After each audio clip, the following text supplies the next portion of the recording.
Primeiro livro dos Reis, capítulo de número 12. Primeiro livro dos Reis, capítulo de número 12, para nós lermos do versículo 25 até o versículo 33. Veja só o que diz o texto. Jeroboão edificou Siquém, na região montanhosa de Efraim, e passou a residir ali. Dali edificou Penuel. Disse Jeroboão consigo: agora tornará o reino para a casa de Davi. Se este povo subir para fazer sacrifícios na casa do Senhor em Jerusalém, o coração dele se tornará a seu senhor, a Roboão, rei de Judá, e me matarão e tornarão a ele, ao rei de Judá. Pelo que o rei, tendo tomado conselhos, fez 2 bezerros de ouro, e disse ao povo: basta de subirdes a Jerusalém. Vês aqui teus deuses, ó Israel, que te fizeram subir da terra do Egito. Pôs um em Betel e o outro em Dan. E isso se tornou em pecado, pois que o povo ia até Dan, cada um para adorar o bezerro. Jeroboão fez também santuários nos altos, e dentre o povo constituiu sacerdotes que não eram dos filhos de Levi. Fez uma festa no 8º mês, no dia 15º do mês, igual à festa que se fazia em Judá, e sacrificou no altar. Semelhantemente fez em Betel, e ofereceu sacrifícios aos bezerros que fizeram. Também em Betel estabeleceu sacerdotes dos altos que levantaram. No 15º dia do 8º mês, escolhido ao seu bel prazer, subiu ele ao altar que fizera em Betel, e ordenou uma festa para os filhos de Israel. Subiu para queimar incenso. Irmãos, como dissemos, oramos ao Senhor para que Ele nos abençoe na pregação da palavra e na edificação através da mesma. Nós passamos então à pregação da palavra do Senhor, nesse texto lido. Irmãos, um pastor chamado Sam Storms, em 2005, escreveu um livro intitulado, abre aspas, Um apelo a todos os pastores, fecha aspas.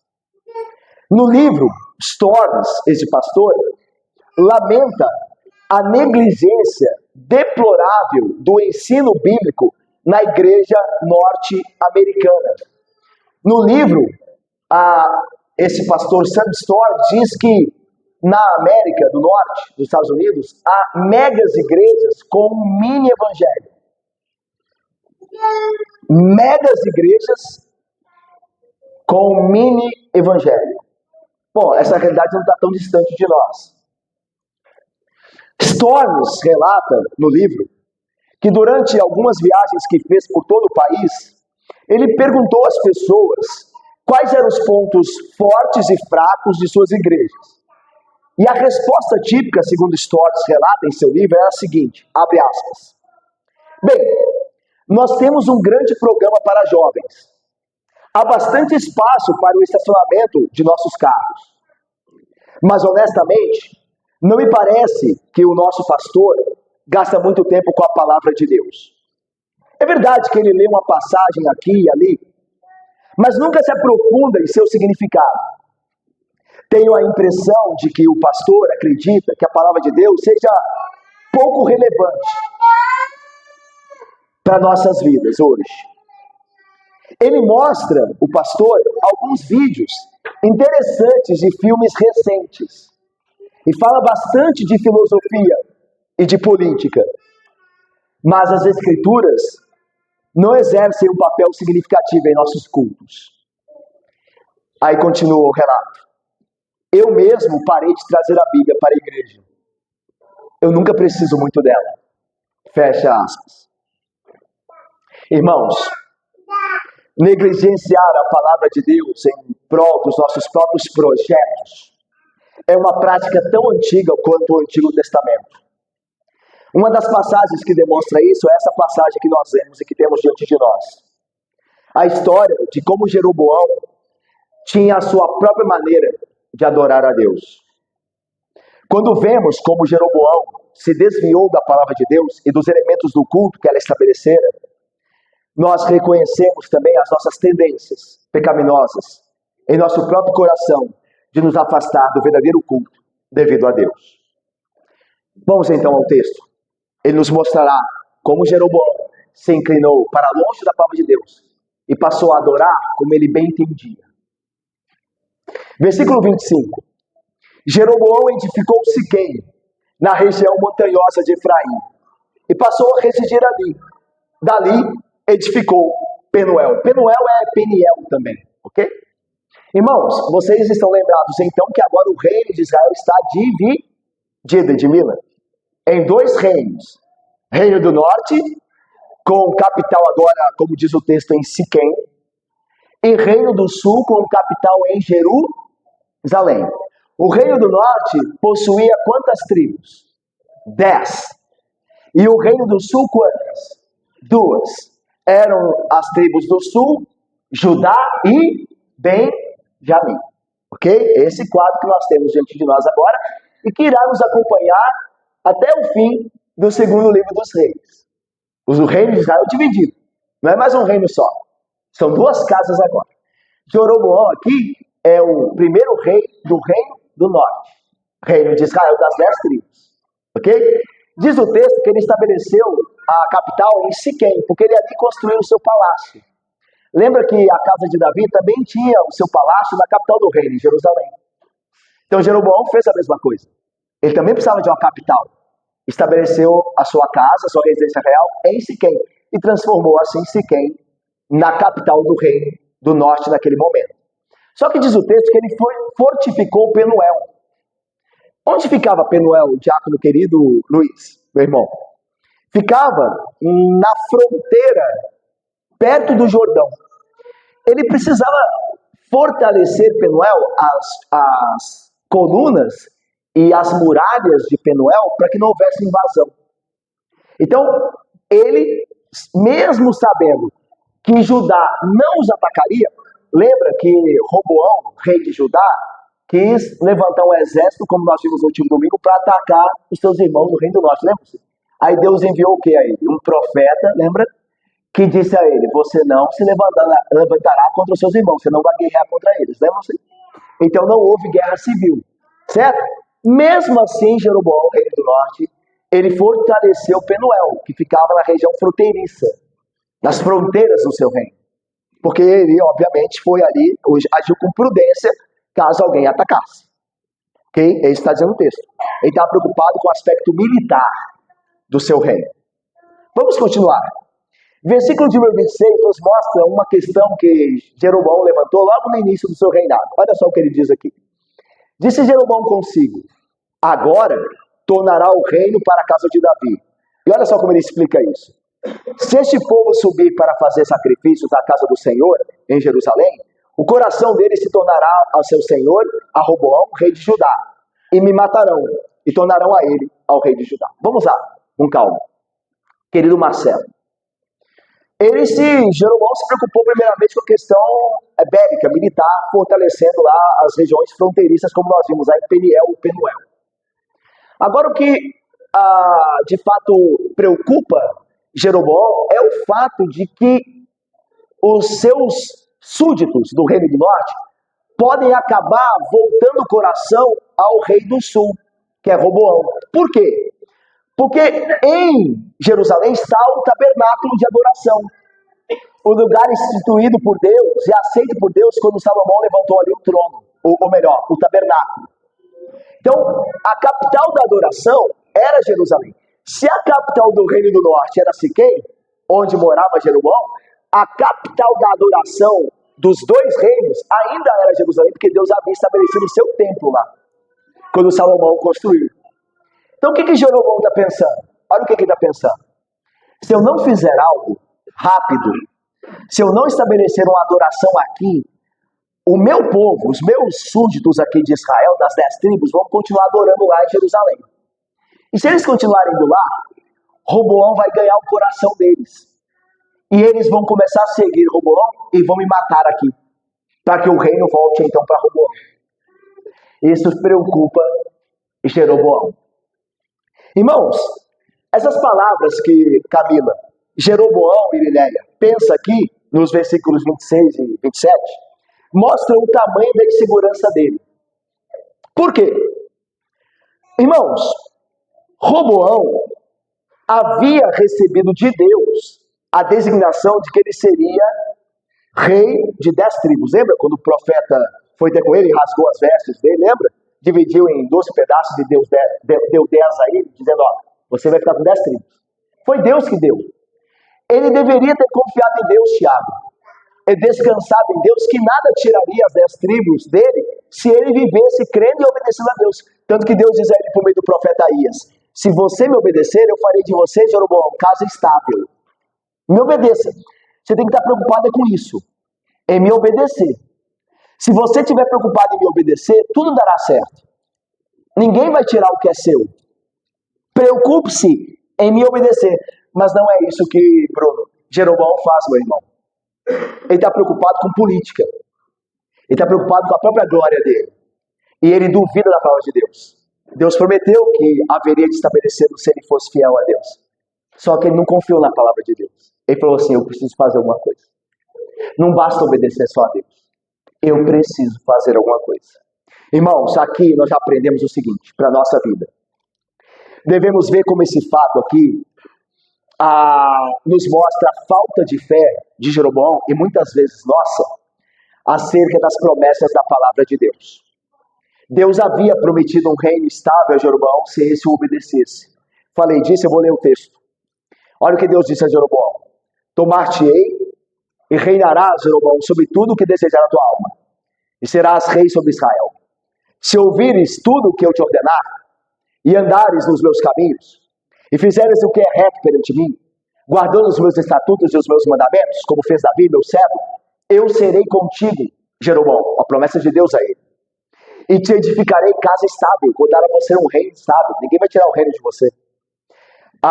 Como dei a Davi, rei de Israel, darei a você também se você me obedecer. Jeroboão tinha uma promessa de Deus, ele deveria se dar satisfeito com isso e crer na promessa, mas ele não fez isso. Ele achou que a promessa era pouco, que Deus não poderia cuidar daquilo que ele prometeu se ele, Jeroboão, não fizesse algo a mais. Portanto, irmãos, o rei aqui não precisava ter medo de perder o reino. No entanto, a promessa de Deus para ele não foi suficiente. Ele sentiu que precisava de uma segurança maior do que aquela que a palavra de Deus proporciona. Veja, isso é uma tentação para mim e para você também hoje. Deus prometeu suprir todas as nossas necessidades em Cristo. Mas quando financeiramente o bolso aperta, nós não damos o dízimo, por exemplo. Na verdade, somos tentados a não dar. Se o nosso mês está mais apertado, nós achamos que a promessa não se cumprirá. Então eu tenho que reter o dízimo. Eu preciso desse dinheiro. Isso é o que Jeroboão fez. Não, eu preciso fazer alguma coisa. Deus não vai cumprir o que ele falou. Quando tem um solteiro na igreja, que Deus não lhe mostrou ainda um crente para ser o seu cônjuge, a coisa começa a apertar e diz, Deus não vai cumprir essa promessa. Deus não vai me sustentar, eu preciso arranjar alguém, mesmo que seja um não crente. Mesmo que seja fora da igreja. Eu preciso me casar. A minha vida depende disso. A minha vida não depende da promessa de Deus, que vai me sustentar casado ou não. A minha vida depende de uma atitude que eu tenho que tomar. Mesmo que ela vá contra a palavra do Senhor. Deus prometeu que vai guardar os meus filhos se eu, pai, for fiel a Ele. Então, se meus filhos desobedecem ao Senhor, eu os corrigirei. E eu não vou me preocupar se eles vão ficar chateados comigo. Porque o coração dos meus filhos é de Deus. E Deus é quem vai inclinar o coração deles à minha pessoa. Deus vai me dar o coração deles, se eu for fiel a Ele. Mas a palavra de Deus não basta. Então, eu nunca arrependo os meus filhos. Porque eu tenho medo de perdê-los. E eu não confio que disciplinando-os, segundo o que Deus ordenara, eu vou ganhá-los. Veja como essas coisas nos tentam. Todos os dias. Eu faço mesmo o que Deus ordenou? Eu confio mesmo nele, a todo custo, ou eu dou os meus jeitos para conseguir aquilo que eu creio que a promessa de Deus não dará? Esse é o exemplo de Jobão negativo. E a pergunta que nos cabe aqui, e é a pergunta de todo dia, é a seguinte: nós confiamos mesmo na palavra de Deus e em suas promessas, ou vamos continuar inventando desesperadamente algo para nos sentir seguros? Qual o caminho que nós vamos tomar? Vamos continuar. É importante ver aqui o que acontece com Jeroboão quando ele para de confiar na palavra de Deus. Irmãos, tudo aqui, todo o pecado que vai se seguir, Gustavo, Silas, querido, todo o pecado, Caleb, meu irmão, que vai se seguir agora, ele parte da não confiança de Jeroboão na palavra de Deus. Quando Jeroboão decide não confiar na promessa de Deus, agora ele abre a porteira para todos os pecados. Então, o primeiro passo para os nossos pecados terríveis, que nos levam a grandes dores, é não confiar na promessa. Eu não confio que Deus vai fazer isso. Eu tenho que dar um jeito. E aí, nesse jeito, pecados são acrescentados. E é esse movimento que o autor quer nos levar, o autor inspirado quer nos levar, Heloísa. Para mostrar que quando nós deixamos a promessa de Deus, o que vem em seguida é pecado sobre pecado. E é isso que Jeroboão vai fazer aqui agora, como nós veremos.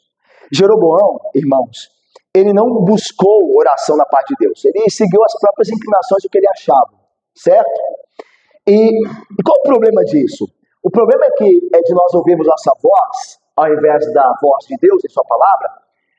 Minha irmã Ana Japur, Vitor querido, Renata, minha irmã querida, é que o nosso coração, e a voz que vem do nosso coração, é, como diz a Bíblia, desesperadamente corrupta e enganosa.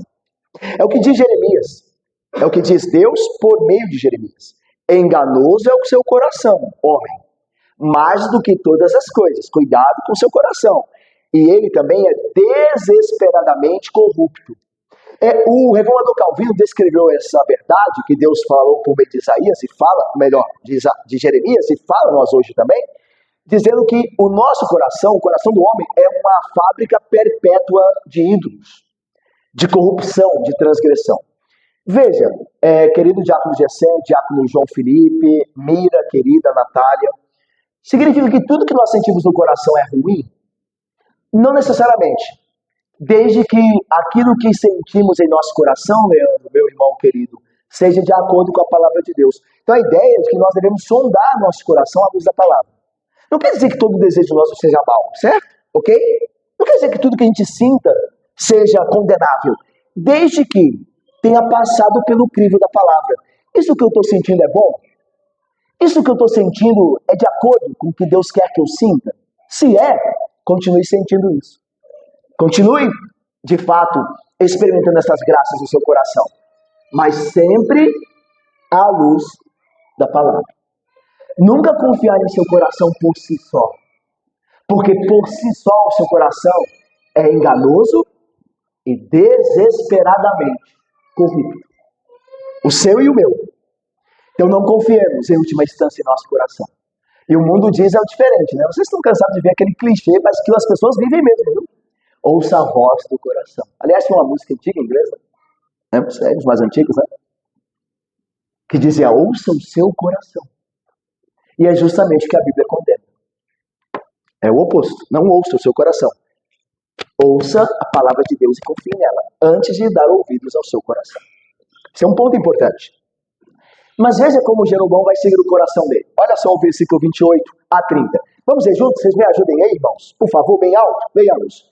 Pelo que o rei...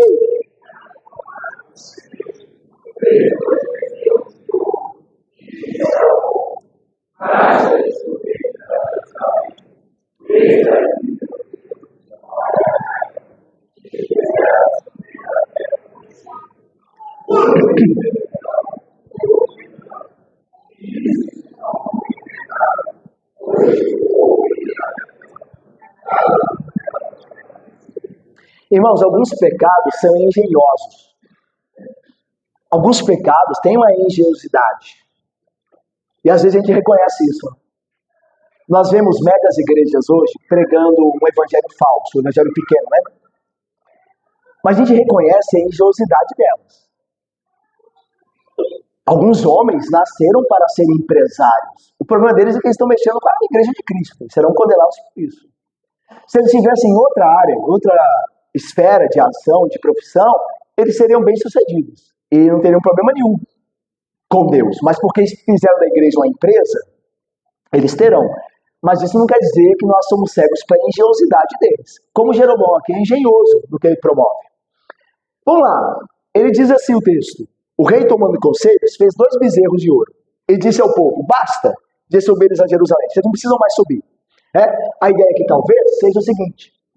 É interessante que aqui subir em Jerusalém pode causar uma confusão, né? Porque Jerusalém está ao sul. Então no mapa, de certa forma, a gente desce, né? No mapa. Mas a geografia de Jerusalém é no alto. É no monte. Então a ideia daí é de subir. Subir. Embora Jerusalém fosse no sul, você está subindo a ela porque ela fica no monte. A cidade foi construída no monte. Tá? Então a ideia de subir a Jerusalém. Basta. A ideia aqui é até, olha, vocês não precisam porque é muito longe. A falsa adoração sempre tem uma justificativa que parece plausível. Pode ver. Aquilo que os homens entendem para adorar a Deus sempre parece plausível. Olha, meus irmãos, nós precisamos atrair jovens. Sempre tem uma justificativa que parece justa. É verdade. Os jovens precisam de Cristo. Vamos dar um jeito de atrair os jovens. Nós precisamos conversar mais com o mundo, gente. Afinal, o evangelho é para o mundo. É verdade, é verdade. Então vamos fazer isso aqui. Então, o pecado tem as suas engenhosidades. Elas têm as suas propostas filosóficas que parecem estarem corretas. Tem. E aqui não é diferente. Olha, chega de subir Jerusalém. Para que esse trabalho? Vamos adorar aqui. E diz o texto que fez 2 bezerros de ouro. O que já mostra que, porque abandonou a palavra de Deus, lembra que é o nosso primeiro ponto? Ele deixou de crer na promessa. Ele começa agora a praticar e entregar seus pecados. Ele faz 2 bezerros de ouro. E é interessante aqui, irmãos, que ele coloca um em Betel e outro em Dan. Isso aqui também é engenhoso, isso aqui também é inteligente. É pecado. Mas é inteligente na questão da inteligência humana carnal. Né? Como eu falei para vocês, mega igrejas são, em certo aspecto, inteligentes. Eles estudam o nicho que eles querem comunicar-se com eles, fazem pesquisa, fazem tudo isso. Tem uma certa inteligência ali. Ok? Mas é pecaminosa. É a inteligência usada para quebrar a lei de Deus, a vontade dele. Tá? E aqui ele coloca um bezerro em Betel e outro em Dan. Por quê? Por que tá isso aqui? É muito importante. Jeroboão coloca um bezerro em Betel, porque Betel é a última cidade do extremo sul do reino de Israel. Depois de Betel, aí é o território do reino do sul, de Roboão. Então, lá embaixo ele coloca um bezerro para ser adorado, um centro de adoração no extremo sul do reino dele. Então, se alguém pensar em ir para Jerusalém, subindo, descendo ao sul, para o sul, né? Vai passar por Betel e vai chegar lá e falar, não vou viajar mais não. A viagem é grande, né, irmão? Na época não tinha Uber para chamar, não era disso. Era a pé mesmo que o pessoal ia, né? Ou os mais ricos, que não eram todos, né? Iam de cavalo, com carruagem, mas a maioria era a pé, era caminhada. Tá, não vou nada. Eu vou adorar aqui, é mais perto. É que nem a pessoa que diz assim, por que você está naquela igreja? É porque é mais perto da minha casa. Mas lá, olha, lá o evangelho é fácil, mas é mais perto, é mais prático. A pessoa está preocupada com, de fato, o bem-estar dela físico, de não ter que andar muito. Então qualquer igreja serve, desde que seja perto da sua casa. Mais ou menos isso. E o que ele faz? Ele coloca outro bezerro em Dan. E Dan é o extremo oposto, o extremo norte. Então, ele cerca o reino dele com 2 centros de adoração, tanto no extremo sul quanto no norte, para ninguém precisar ir para lugar nenhum. Então, ele oferece adoração em tudo quanto é lugar. Em termos de os mais importantes. Quem desce encontra Betel, quem sobe encontra Dan. Pronto. Você tem a adoração perto da sua casa. Se ela é boa, não sei, mas está perto. Se ela é boa, não sei, mas tem muita gente indo. Se ela é segundo a vontade de Deus, também não sei, mas olha, muita gente está gostando. É assim que geralmente as pessoas avaliam a adoração. Elas não avaliam se Deus de fato ordenou aquilo. Elas avaliam, a igreja está crescendo. O povo está gostando.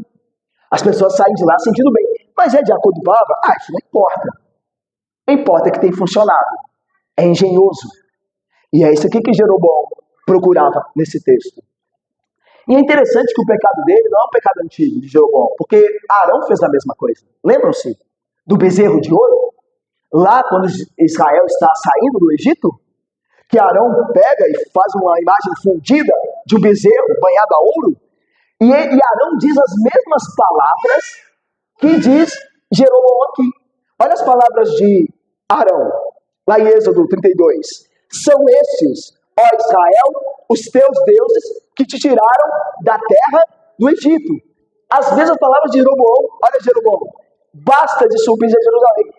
Vê aqui teus deuses, ou seja, são esses seus deuses. Ó Israel, que te tiraram ou te fizeram subir da terra do Egito. As mesmas palavras.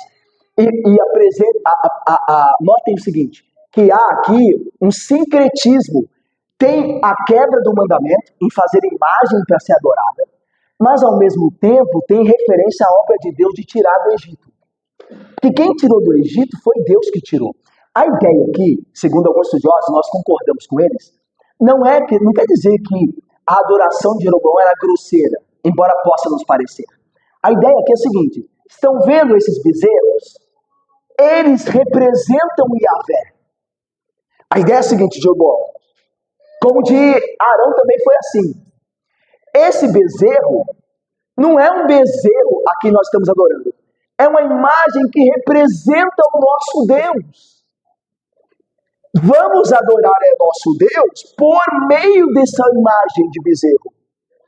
Mas nós estamos adorando a Deus, viu? Que nos tirou da terra do Egito. Então veja, há um sincretismo aqui. Então quando nós vamos em igrejas que abandonaram os elementos do culto para cultuar a Deus, nós não vamos ouvir assim, ó, gente, não tem nada com Cristo aqui não, viu? Quem ama Cristo aqui vai embora. Gente, vocês estão procurando adorar Cristo aqui no lugar. Você não vai ouvir isso. Você vai ouvir, digno é Cristo, digno é o Cordeiro, digno é Ele de receber toda hora. E vai, repete, e fala, é um mantra sem fim.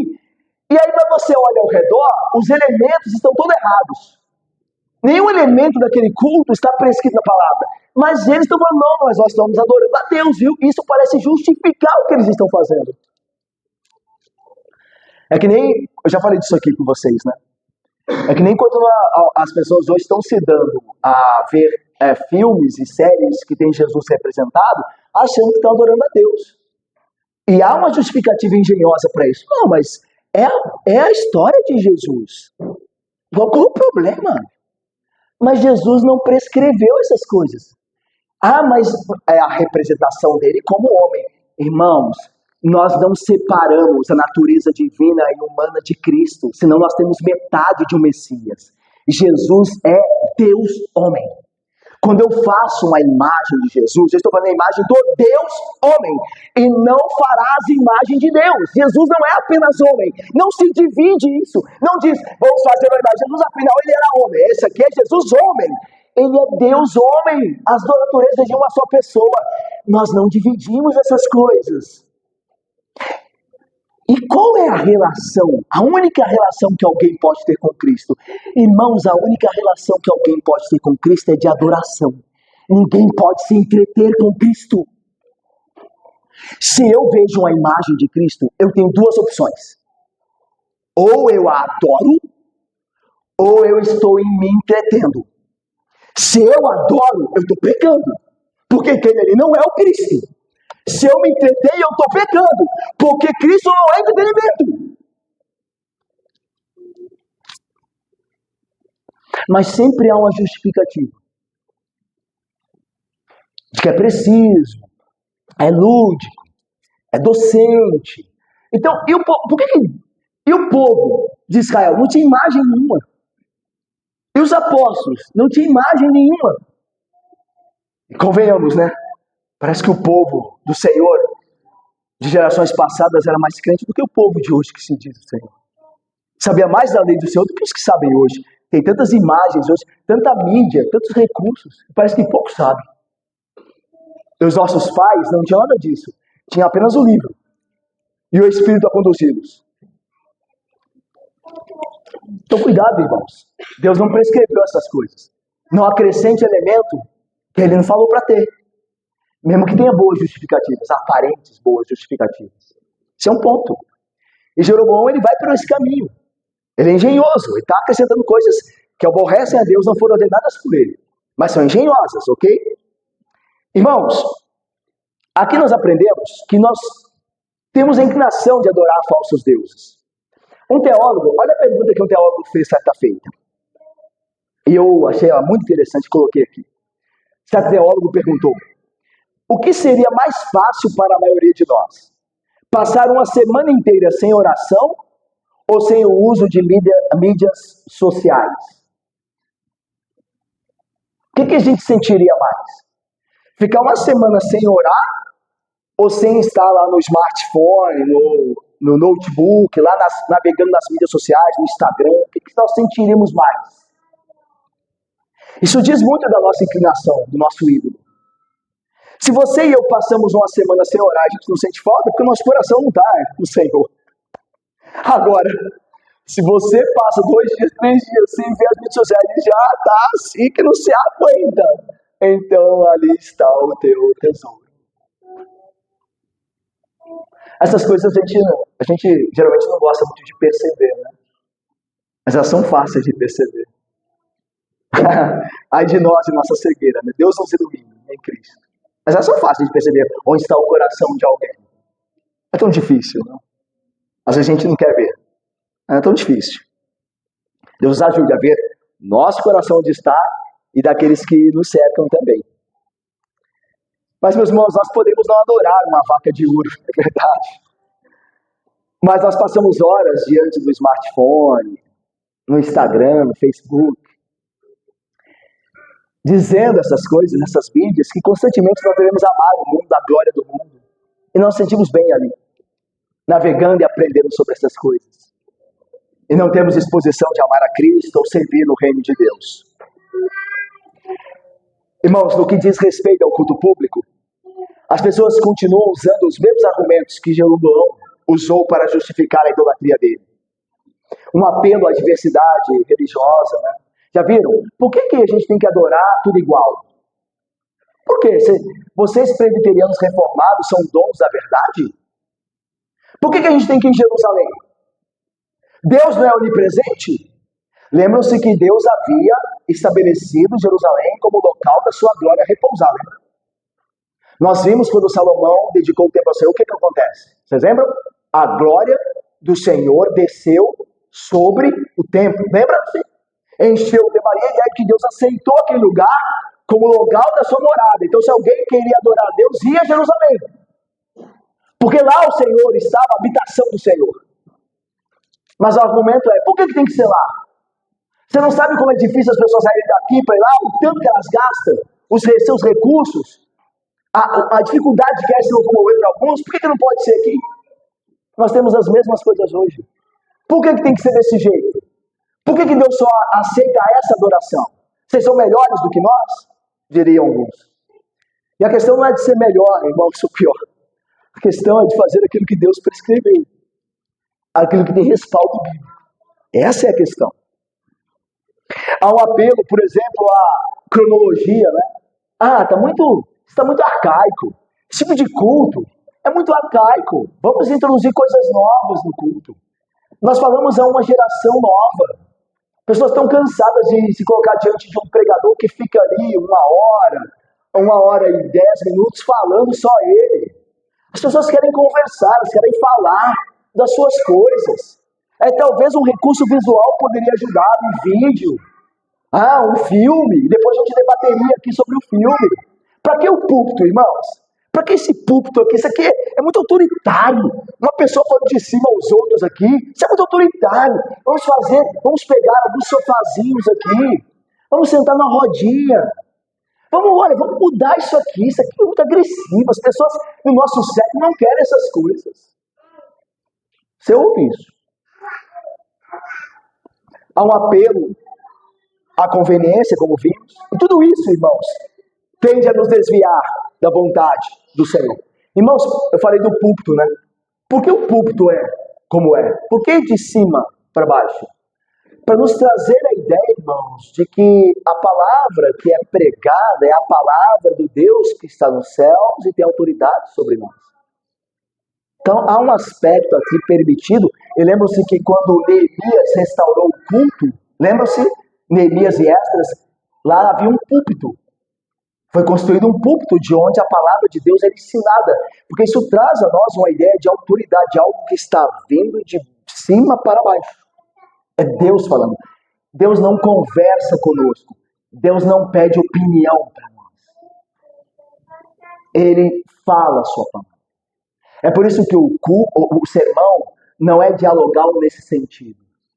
De o pregador falar algo e perguntar o que vocês acham. Senão ele não tem autoridade, irmãos. Se o pregador vier aqui para perguntar o que a igreja acha, tira ele de lá. Porque nem mesmo ele está ciente do que Deus deseja. Da palavra autoritativa de Deus.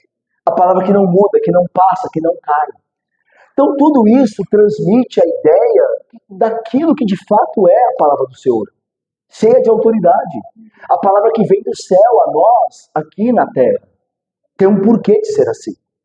Assim como sofazinhos e divãs também transmitem algo. Transmite que ali não vai ninguém mandar em ninguém.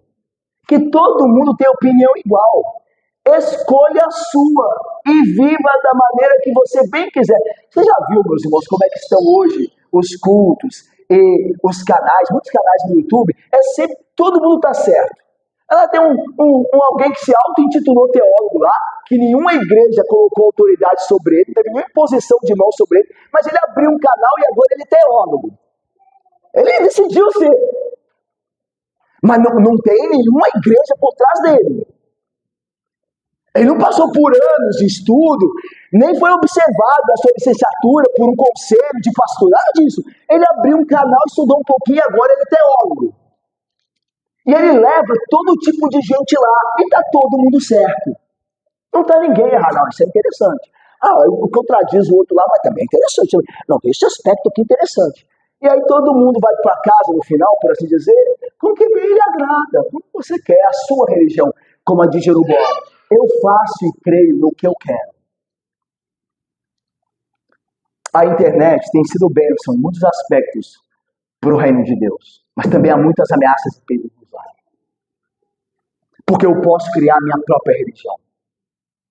Eu posso, por assim dizer, formar minha própria... O que eu quero ouvir. Como eu quero ouvir.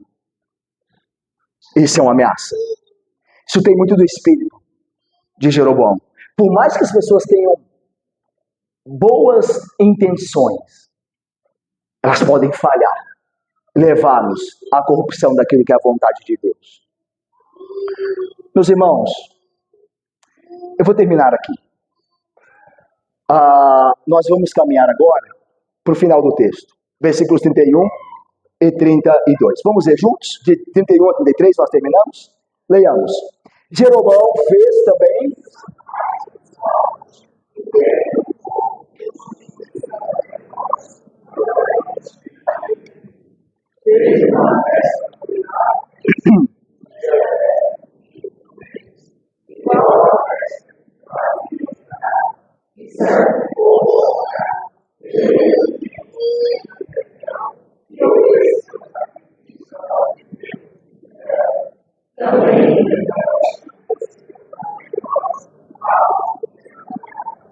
No 15º dia do 8º mês, escolhido a seu bel prazer,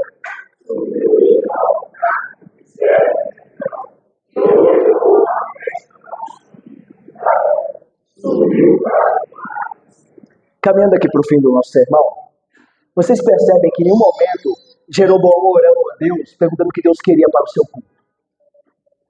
Ele fez o que ele achou que tinha que fazer, o que ele queria fazer do culto. Tanto que vocês percebam que o verbo, aqui, verbo assar no hebraico, que é traduzido por fez ou fizera, está sempre aqui no texto. Jeroboão fez, ele fizera, ele fez isso. Ou seja, é a religião do homem. É o culto do homem. Não foi Deus que estabeleceu, foi o homem que decidiu o que ia fazer. Olha só como isso é verdade, essa questão da presença do verbo fazer aqui. Olha o 31, Jeroboão fez. Olha o 32, fez uma festa. Olha o 32 no final, os bezerros que fizeram. E antes, semelhantemente, fez em Betel. 33, escolhida a seu bel prazer. E no final, que fizeram em Betel. E ordenou uma festa. Está vendo? Ele fez tudo ao seu bel prazer. Segundo a vontade dele. Ele não consultou Deus, não foi ver se os elementos que ele estabelecera tinham a palavra. Ele achou que podia fazer e fez. Ele achou que poderia adorar assim e adorou. Olha quantos erros aqui nesse final do texto. Jeroboão construiu seus próprios templos. Lembra que Deus havia estabelecido, como falamos antes aqui, outrora, a adoração em Jerusalém. Era a casa de Deus, lá onde Deus habitou, certo? Na sua teofania lá, a coluna de nuvem, né? Encheu-se de nuvem ali, Deus veio morar, por assim dizer, em Jerusalém. Mas Jeroboão fez os próprios tabernáculos dele, os lugares de adoração. Ele fez como ele queria. Segundo, o rei também nomeou os próprios sacerdotes. Diz o nosso texto que não eram levitas. E Deus tinha estabelecido que todos os sacerdotes eram da tribo de Levi.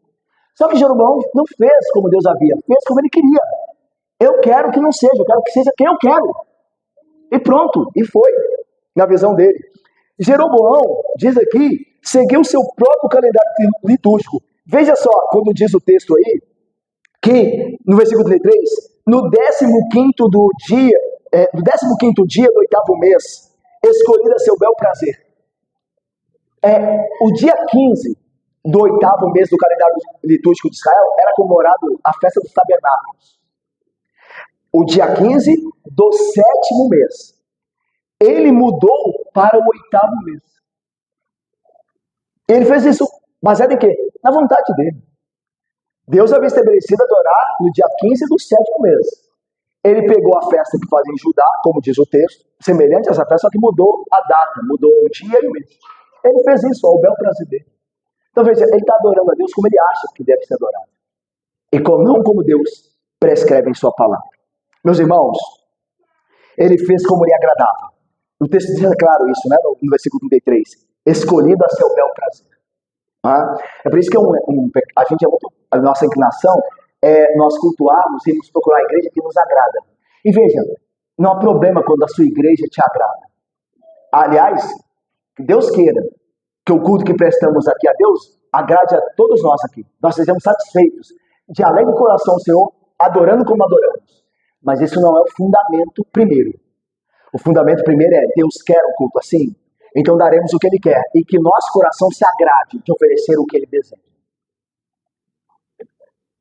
Quando você dá um presente a alguém, você procura saber, se você quer agradar a pessoa, você procura saber o que a pessoa gosta, não é? Você telefona para um parente dela perguntando, olha, eu estou precisando dar um presente para o nosso irmão e seu parente, só que não tenho ideia do que ele gosta. O que ele gosta? Fala, ele gosta disso aqui, gosta daquilo lá. Aí você vai e compra segundo o gosto da pessoa, que você quer agradar. Irmãos, se nós queremos agradar a Deus, nós devemos saber o que Ele realmente deseja. Saber o que realmente importa a Deus e o que o agrada. É isso que nós devemos saber. E não ficar inventando coisas. Nossa igreja, ela é uma igreja confessional, a IPB. Ela é uma igreja que tem um princípio regulador do culto.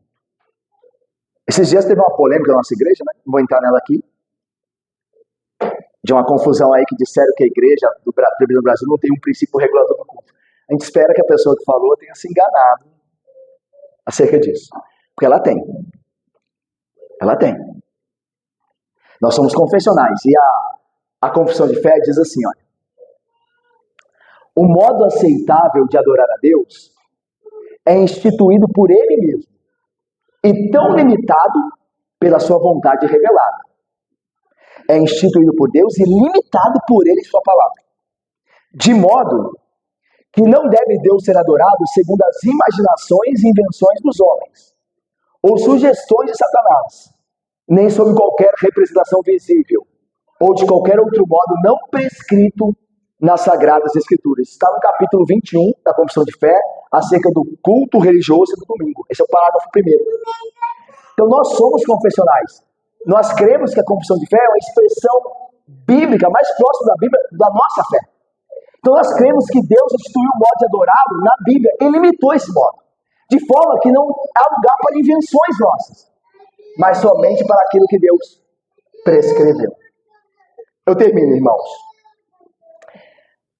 Nós temos apresentado a Deus e procurado fazer o culto que Ele requer e que Ele merece.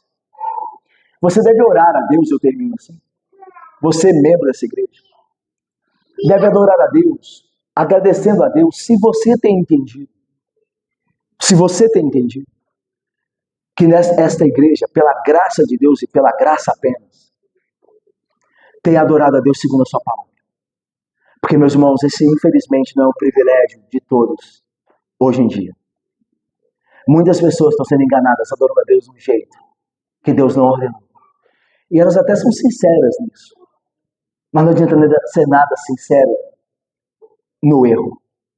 Se vocês crer que aquele remédio errado vai curar a sua doença, você pode tomá-lo, mesmo crendo, sinceramente, que aquele remédio vai curá-lo, mas é o remédio errado. Vai piorar a sua situação. Você tem que ter certeza naquilo que é certo. E se Deus tem te dado essa certeza, agradeça a Deus por sua igreja. Agradeça a Deus por sua igreja. Como eu falei aqui, a igreja do de Caraí não é de hoje que ela tem procurado adorar a Deus.